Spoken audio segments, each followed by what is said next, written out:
დღეს ბათუმის კერძო სკოლების მოსწავლეებს საატესტატო გამოცდების ჩაბარებისას პრობლემა შეექმნათ. ქიმიის გამოცდაზე მე-11 კლასელებს ქსელი გაეთიშათ და რამდენიმე წუთიანი ლოდინი მოუხდათ.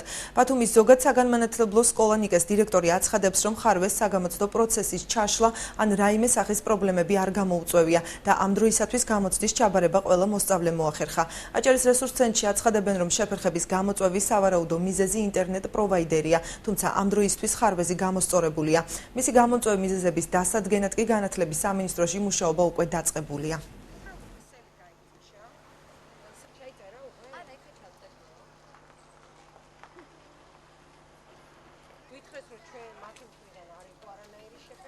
დღეს გამოცდა ქონდა ქიმიაში და რო შევედი გამოცდაზე 15 წუთის შემდეგ მოხდა ეგრეთ წოდებული გაჭედვა და შემდეგ რამდენიმე ხნის შემდეგ ისევ აღდგა ეს გამოცდა და თავიდან ჩავაბარე. ის იყო კარგი, რომ თავიდან არ დაგვიწყია გამოცდა და სადაც გაჩერდა იქიდან გავაგზავნეთ. გამოცდა დაიწყო დროზე 9 საათზე.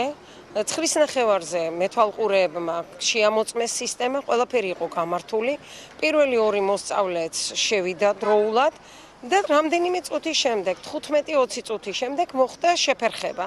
ეს იყო სიხშირის დავარდნა, სერიოზული რაიმე დაბრკოლება მოსწავლებისთვის არ შეუქმნია ამ ვითარებას. ჩვენ დავუკავშირდით როგორც ინტერნეტის მომწოდებელ პროვაიდერებს, ასევე დავუკავშირდით შეფასებისა და გამოცდების ეროვნულ ცენტრს და ეს ტექნიკური ხარვეზი ამ დროისათვის აღმოფხვრილია და ყველა კერძო და საჯარო სკოლაში შეფერხების გარეშე მიმდინარეობს სკოლის გამოსაშვები გამოცდები.